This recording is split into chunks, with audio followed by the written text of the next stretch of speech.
ఓం శాంతి. ఈరోజు Murali date 9 April 2025. బాబా చెప్తున్నారు, మధురమైన పిల్లలు, ఒక్కొక్కరి నాడి చూచి మొదటి వారికి భగవంతునిపై నిశ్చయం కలిగించండి, తర్వాత ముందుకెళ్ళండి. భగవంతునిపై నిశ్చయం కలిగించకుండా జ్ఞానం ఇవ్వటం సమయాన్ని వ్యర్థం చేసుకున్నట్లు అవుతుంది.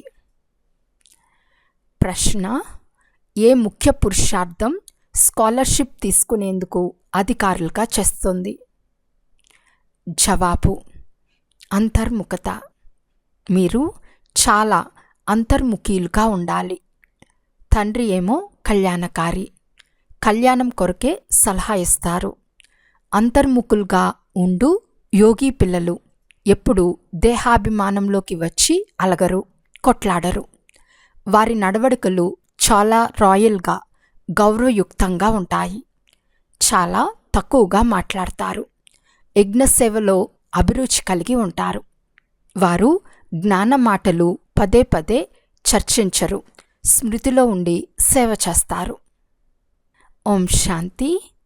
ప్రదర్శిని సేవ గురించి వచ్చిన సమాచారాలు పరిశీలిస్తే, ముఖ్య విషయమైన తండ్రి పరిచయంనిచ్చి తండ్రిపై సంపూర్ణ నిశ్చయం కలిగించకుండా మిగిలిన విషయాలన్నీ అర్థం చేయించినా అవి ఎవ్వరి బుద్ధిలో కూడా కూర్చోవటం కష్టం.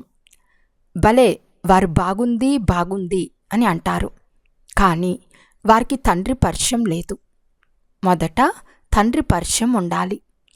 తండ్రి మహావాక్యం, నన్ను స్మృతి చేయండి. పతిత పావన్ను నేనే. నన్ను స్మృతి చేయటం వల్ల మీరు పతితుల నుండి పావనంగా అవుతారు. ఇదే ముఖ్యమైన విషయం. భగవంతుడు ఒక్కరే, వారే పతిత పావన్లు.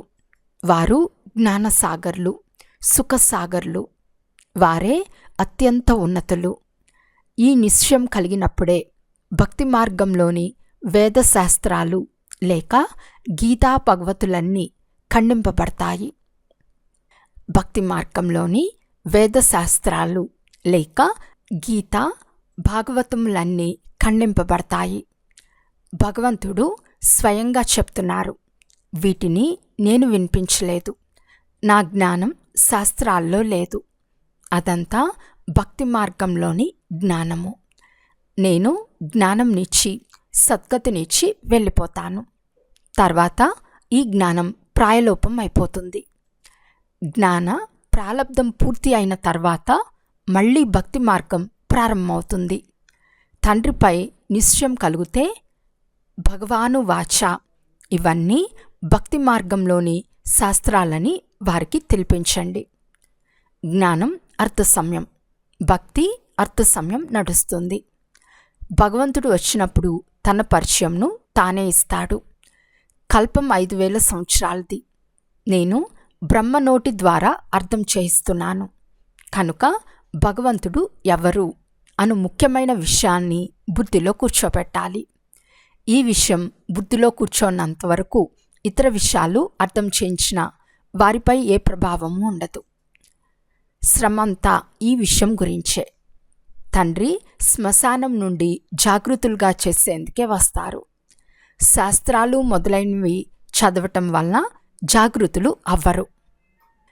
పరమాత్మ జ్యోతి స్వరూపులు కనుక వారి పిల్లలు కూడా జ్యోతి స్వరూపులే.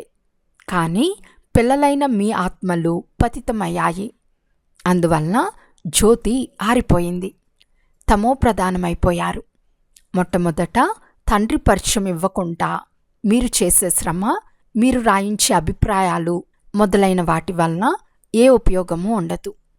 అందుకే సేవ జరగటం లేదు. నిశ్చయం ఉంటే తప్పకుండా బ్రహ్మ ద్వారా జ్ఞానం ఇస్తున్నారని అర్థం చేసుకుంటారు. మనుషులు బ్రహ్మను చూసి చాలా తికమక పడతారు. ఎందుకంటే తండ్రి పరిచయం లేదు. భక్తి మార్గం గడిచిపోయిందని ఇప్పుడు మీరు తెలుసుకున్నారు. కలియుగంలో భక్తి మార్గం ఉంది. ఇప్పుడు సంగం యుగంలో ఉండేది జ్ఞాన మార్గం. మనం సంగం యుగంలో ఉన్నాము. రాజయోగం నేర్చుకుంటున్నాము. నూతన ప్రపంచం కొరకు దైవీ గుణాలు ధారణ చేస్తాము. ఎవరైతే సంగం యుగంలో లేరో వారు రోజురోజుకు తమోప్రధానంగా అవుతూ ఉంటారు. అటువైపు తమోప్రధానత వృద్ధి చెందుతూ ఉంటుంది. ఈ వైపు మీ సంగం యుగం పూర్తవుతూ ఉంది. ఇవి అర్థం చేసుకునే విషయాలు కదా. అర్థం చేయించేవారు కూడా నెంబర్ వారుగా ఉన్నారు. బాబా ప్రతిరోజు పురుషార్థం చేయిస్తారు. నిశ్చయ బుద్ధి విషయంతి. పిల్లల్లో జ్ఞానం ఎక్కువగా మాట్లాడి విసిగించే అలవాటు చాలా ఉంది. తండ్రిని స్మృతి చేయరు. స్మృతి చేయటం చాలా కష్టం. తండ్రిని స్మృతి చేయటం వదిలి తమ మాటలే ఎక్కువగా వినిపిస్తూ ఉంటారు. తండ్రిపై నిశ్చయం కలిగించకుండా ఇతర చిత్రాల వైపు అస్సలు తీసుకెళ్లరాదు. నిశ్చయం లేకుంటే కొంచెం కూడా అర్థం చేసుకోరు. భగవంతునిపై నిశ్చయం లేకుంటే మిగిలిన 2, 3, 4 చిత్రాలపైకి వెళ్ళటం సమయాన్ని వృధా చేయటం. ఎవరి నాడి ఎట్లా ఉందో తెలుసుకోరు. ప్రారంభోత్సవం చేయువారికి కూడా మొదట తండ్రి పరిచయంను ఇవ్వాలి. వీరు అత్యంత ఉన్నతమైన తండ్రి, జ్ఞానసాగర్లు. తండ్రి ఈ జ్ఞానాన్ని ఇప్పుడు మాత్రమే ఇస్తారు. సత్యుగంలో ఈ జ్ఞానం అవసరం ఉండదు.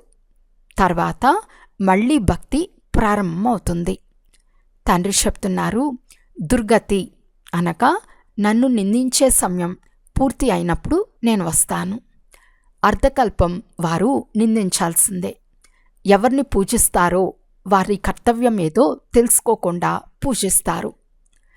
పిల్లలైన మీరు కూర్చుని అర్థం చేయిస్తారు. కానీ స్వయానికే తండ్రితో యోగం లేకుంటే ఇతరులకు ఏం అర్థం చేయించగలరు? భలే, శివబాబా ఎంత చెప్పినా పిల్లలు యోగమే చేయకుంటే వికర్మలు కూడా వినాశనం అవ్వవు, ధారణ కూడా జరగదు. ముఖ్యమైన విషయం ఒక్క తండ్రిని స్మృతి చేయటం. ఏ పిల్లలైతే జ్ఞానయుక్త ఆత్మలతో పాటు యోగులుగా అవ్వరో వారిలో దేహాభిమాన అంశం తప్పకుండా ఉంటుంది. యోగం లేకుండా అర్థం చేయించటం ఎందుకు పనికిరాదు, ఏ ఉపయోగమూ లేదు. దేహాభిమానంలోకి వచ్చి ఎవరో ఒకరిని విసిగిస్తూ ఉంటారు. పిల్లలు బాగా ఉపన్యసించగలిగితే మేము జ్ఞాని ఆత్మలమని భావిస్తారు. తండ్రి చెప్తున్నారు, జ్ఞాని ఆత్మలే కానీ యోగం తక్కువగా ఉంది. యోగం చేసేందుకు చాలా తక్కువగా పురుషార్థం చేస్తున్నారు. తండ్రి చాట్ పెట్టమని ఎంతగానో అర్థం చేయిస్తున్నారు. ముఖ్యమైనది యోగమే. జ్ఞానాన్ని అర్థం చేయించే ఆసక్తి పిల్లల్లో చాలా ఉంది, కానీ యోగం లేదు. యోగం లేకుండా వికర్మలు వినాశనం అవ్వవు. తర్వాత ఏ పదవిని పొందుతారు? యోగంలో చాలామంది పిల్లలు ఫెయిల్ అవుతున్నారు. మేము 100% యోగంలో ఉన్నామని భావిస్తారు, కానీ 2% మాత్రమే ఉందని బాబా చెప్తున్నారు. ఈ బాబా స్వయంగా చెప్తున్నారు, భోజనం చేయు సమయంలో ప్రారంభంలో స్మృతిలో ఉంటాను, తర్వాత మర్చిపోతాను. స్నానం చేయనప్పుడు కూడా బాబాను స్మృతి చేస్తాను. భలే, నేను వారి కుమారుణ్ణే, అయినా స్మృతి చేయటం మర్చిపోతాను. ఈ బ్రహ్మ నెంబర్ 1లో వచ్చేవారని భావిస్తారు. జ్ఞానయోగాలు చాలా బాగుంటాయని తప్పకుండా అనుకుంటారు. అయినా యోగంలో చాలా శ్రమ ఉందని బాబా చెప్తున్నారు. ప్రయత్నించి చూడండి, తర్వాత అనుభవాన్ని వినిపించండి. టైలర్ దుస్తులు కుడుతున్నారనుకోండి, బాబా స్మృతిలో ఉన్నానా అని చెక్ చేసుకోవాలి, పరిశీలించుకోవాలి. చాలా మధురమైన ప్రియుడు, వారిని ఎంతగా స్మృతి చేస్తారో అంతా మన వికర్మలు వినాశనమవుతాయి. మనము సతో ప్రధానంగా అవుతాము. నేను ఎంత సమయం స్మృతి చేస్తున్నాను అని స్వయాన్ని చూసుకోవాలి. బాబాకు ఫలితం తెలపాలి. స్మృతిలో ఉంటేనే కళ్యాణం జరుగుతుంది. అంతేగాని ఎక్కువసేపు ఎక్కువగా జ్ఞానం అర్థం చేయించటం వలన కళ్యాణం జరగదు. ఏమీ అర్థం చేసుకోరు. భగవంతుడు లేకుండా పని ఎలా జరుగుతుంది? ఒక్క భగవంతుని గురించే తెలియకుంటే మిగిలినదంతా శూన్యమైపోతుంది. అల్ఫ్ జతలో అంటే భగవంతుని పక్కన 0 పెట్టినందున లాభమేముంటుంది? యోగం లేకుండా రోజంతా సమయాన్ని వ్యర్థం చేస్తూ ఉంటారు. ఇలాంటి వారు ఏ పదవి పొందుతారు అని తండ్రికి జాలి కలుగుతుంది. అదృష్టంలో లేకుంటే తండ్రి మాత్రం ఏం చేస్తారు? తండ్రి ఏమో పదే పదే అర్థం చేయిస్తూ ఉంటారు. దైవీ గుణాలు కూడా బాగా ధారణ చేయండి. తండ్రి స్మృతిలో ఉండండి. స్మృతి చాలా అవసరం. స్మృతిపై ప్రేమ ఉన్నప్పుడే శ్రీమతంను అనుసరించగలరు. ప్రజలైతే అనేక మంది తయారవ్వాలి. మీరు ఈ లక్ష్మీనారాయణులుగా అయ్యేందుకే ఇక్కడికి వచ్చారు. ఇందులోనే శ్రమ ఉంది. భలే స్వర్గంలోకి వస్తారు, కానీ శిక్షలు అనుభవించి చివర్లో వచ్చి చిన్న పదవి పొందుతారు. పిల్లలందరి గురించి బాబాకు తెలుసు కదా. యోగంలో కచ్చాగా ఉండే పిల్లలు దేహాభిమానంలోకి వచ్చి అలుగుతూ కొట్లాడుతూ ఉంటారు. ఎవరైతే పక్కా యోగులుగా ఉంటారో వారి నడవడికలు చాలా శ్రేష్టంగా గౌరవప్రదంగా ఉంటాయి. చాలా తక్కువగా మాట్లాడతారు. యజ్ఞ సర్వీస్లో కూడా అభిరుచిని కలిగి ఉంటారు. యజ్ఞ సేవలో తమ సర్వస్వము అర్పిస్తారు. ఎముకలు అరిగిపోయినా లెక్క పెట్టరు. ఇటువంటి వారు కూడా కొంతమంది ఉన్నారు. కానీ బాబా చెప్తున్నారు, స్మృతిలో ఎక్కువగా ఉంటే తండ్రిపై ప్రేమ ఉంటుంది, ఖుషీగా ఉంటారు. తండ్రి చెప్తున్నారు, నేను భారతఖండంలోనే వస్తాను. నేను వచ్చి భారతదేశాన్నే శ్రేష్టంగా చేస్తాను. సత్యుగంలో మీరు విశ్వానికి యజమానులుగా ఉండేవారు, సద్గతిలో ఉండేవారు. తర్వాత మీకు దుర్గతిని కలిగించేదెవరు? రావణుడు. ఎప్పుడు ప్రారంభమైంది? ద్వాపరం నుండి. 1 సెకండ్లో అర్థకల్పానికి సద్గతి పొందుతారు. 21 జన్మల వారసత్వాన్ని పొందుతారు. కనుక ఎవరైనా మంచి గొప్ప వ్యక్తులు వస్తే మొట్టమొదట వారికి తండ్రి పరిచయంను ఇవ్వండి. తండ్రి చెప్తున్నారు, పిల్లలు, ఈ జ్ఞానం ద్వారానే మీకు సద్గతి కలుగుతుంది. ఈ డ్రామా సెకండ్ నెమ్మదిగా నడుస్తూ ఉందని పిల్లలైన మీకు తెలుసు. ఇది బుద్ధిలో జ్ఞాపకం ఉన్నా మీరు మంచి స్థిరంగా ఉంటారు. ఇక్కడ కూర్చుని ఉన్న ఈ సృష్టి చక్రం పేనువలే తిరుగుతూ ఉంటుందని మీ బుద్ధిలో ఉండాలి. సెకండ్ టిక్ టిక్ అని జరుగుతూ ఉంటుంది. డ్రామానుసారమే పాత్ర అంతా నడుస్తూ ఉంది. 1 సెకండ్ గతిస్తే అది సమాప్తమైపోతుంది. పాత్ర నడుస్తూ ఉంటుంది, చాలా మెల్లగా తిరుగుతూ ఉంటుంది. ఇది అనంతమైన డ్రామా. వృద్ధులు మొదలైన వారి బుద్ధిలో ఈ విషయాలు కూర్చోవు. జ్ఞానం కూడా కూర్చోదు, యోగం కూడా ఉండదు. అయినా వారు కూడా పిల్లలే కదా. సేవ చేసే వారికి ఉన్నత పదవి లభిస్తుంది, మిగిలిన వారికి చిన్న పదవి లభిస్తుంది. దీనిపై పక్కా గమనం ఉంచాలి. ఇది బేహద్ అంటే అనంతమైన డ్రామా. చక్రం తిరుగుతూ ఉంటుంది. గ్రామ్ ఫోన్ రికార్డ్ తిరుగుతూ ఉన్నట్లు తిరుగుతూ ఉంటుంది. మన ఆత్మలో కూడా ఇలాంటి రికార్డ్ నింపబడి ఉంది. చాలా చిన్న ఆత్మలో ఇంత పెద్ద పాత్ర నిండి ఉంది. దీన్ని ప్రాకృతికము అని అంటారు. కంటికేమీ కనిపించదు. ఆత్మను కంటితో చూడలేము. ఇది అర్థం చేసుకునే విషయం. మందబుద్ధి గలవారు అర్థం చేసుకోలేరు. నేను ఇతని ద్వారా చెప్తూ ఉంటాను. సమయం గడుస్తూ పోతుంది. మళ్ళీ 5000 సంవత్సరాల తర్వాత ఇదే రిపీట్ అవుతుంది. ఇటువంటి జ్ఞానం ఇతరులెవ్వరి వద్ద లేదు.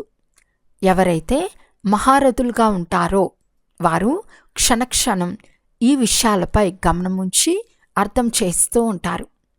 కనుక బాబా చెప్తున్నారు, మొట్టమొదట తండ్రి స్మృతిలో ఉండేందుకు కొంగు ముడి వేసుకోండి, నన్ను స్మృతి చేయండి అని తండ్రి చెప్తున్నారు.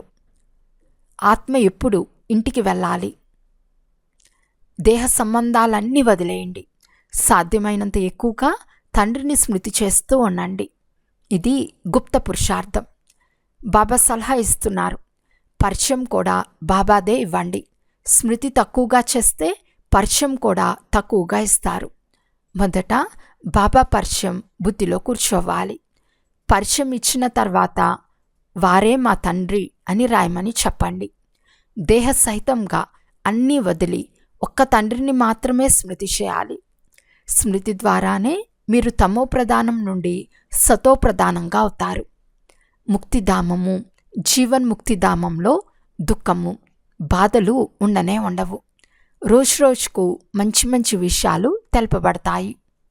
పరస్పరంలో కూడా ఈ విషయాలే మాట్లాడండి. అర్హులుగా కూడా కావాలనుకుంటున్నారు కదా. బ్రాహ్మణులుగా అయి తండ్రి ఇచ్చిన ఆత్మీక సేవ చేయకుంటే ఎందుకు పనికొస్తారు?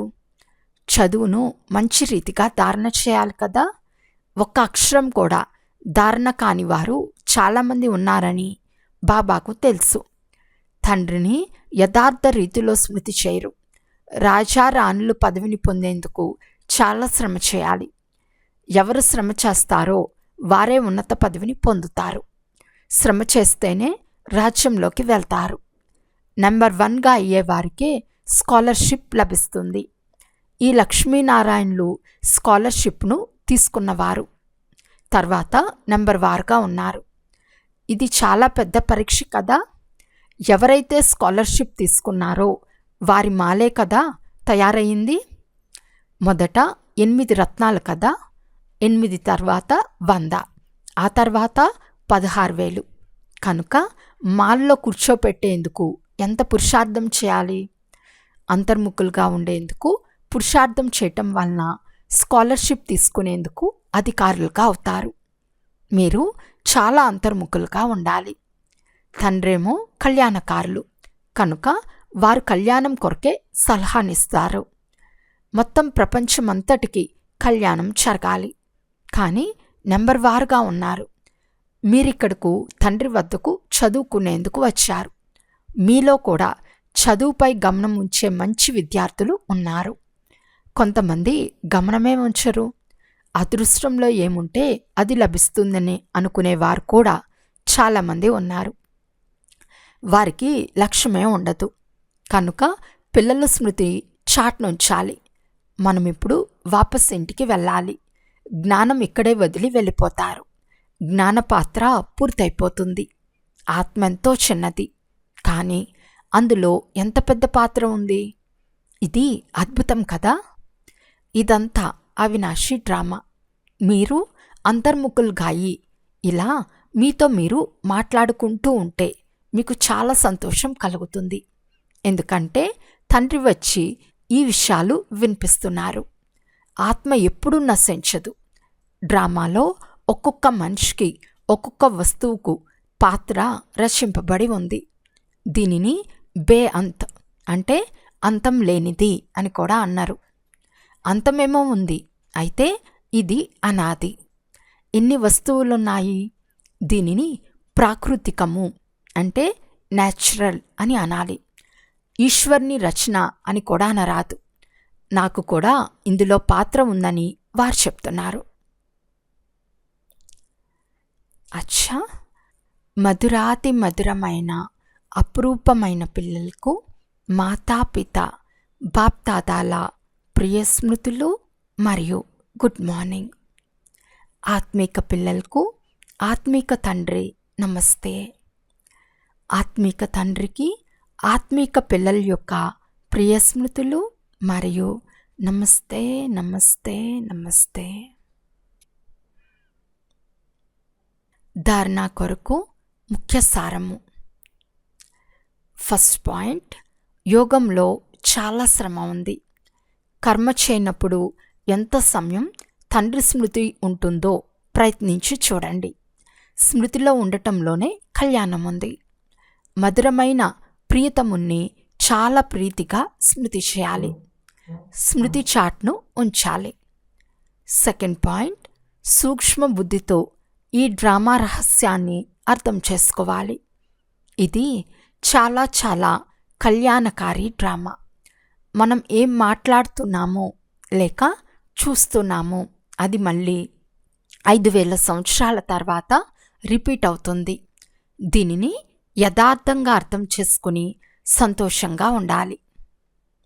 ఈరోజు వరదానము. తమ శ్రేష్ఠ జీవితం ద్వారా పరమాత్మ జ్ఞానానికి ప్రత్యక్ష ప్రూఫ్ను ఇచ్చే మాయా ప్రూఫ్ భవ. స్వయాన్ని పరమాత్మ జ్ఞానానికి ప్రత్యక్ష ప్రమాణంగా లేక నిదర్శనంగా భావించటం ద్వారా మాయా ప్రూఫ్గా అయిపోతారు. ప్రత్యక్ష రుజువు మీ శ్రేష్టమైన పవిత్రతా జీవితం. అసంభవం నుండి సంభవంగా అయ్యే అన్నిటికంటే గొప్ప విషయమేమంటే ప్రవృత్తిలో ఉంటూ పరవృత్తిలో ఉండటం. దేహము మరియు దేహ సంబంధాలకు అతీతంగా ఉండటం. పాత శరీరంలోని కనుల ద్వారా పాత ప్రపంచంలోని వస్తువును చూడకపోవటం అనగా సంపూర్ణ పవిత్రమైన జీవితాన్ని గడపటం. ఇదే పరమాత్మను ప్రత్యక్షం చేసే లేక మాయా ప్రూఫ్గా అయ్యేందుకు సహజ సాధనం. స్లోగన్: అటెన్షన్ అనే కాపలాదారుడు సరిగ్గా ఉంటే అతీంద్రియ సుఖం అనే ఖజానాను పోగొట్టుకోరు. అవ్యక్త సూచన: కంబైన్ రూప్ స్మృతి ద్వారా సదా విజయులుగా అవ్వండి. తండ్రిని కంపానియన్గా అయితే చేసుకున్నారు. ఇప్పుడు కంబైన్ రూపంలో అనుభవం చేయండి. ఈ అనుభవాన్ని పదే పదే స్మృతిలోకి తెస్తూ స్మృతి స్వరూపంగా అయిపోండి. కంబైన్డ్గా ఉన్నానా, దూరం చేయలేదు కదా అని పదే పదే చెక్ చేసుకోండి. కంబైన్ రూపం యొక్క అనుభవాన్ని ఎంతగా పెంచుకుంటూ ఉంటారో అంతగా బ్రాహ్మణ జీవితం ప్రియంగా మనోరంజకంగా అనుభవం అవుతుంది. అచ్చా, ఓం శాంతి.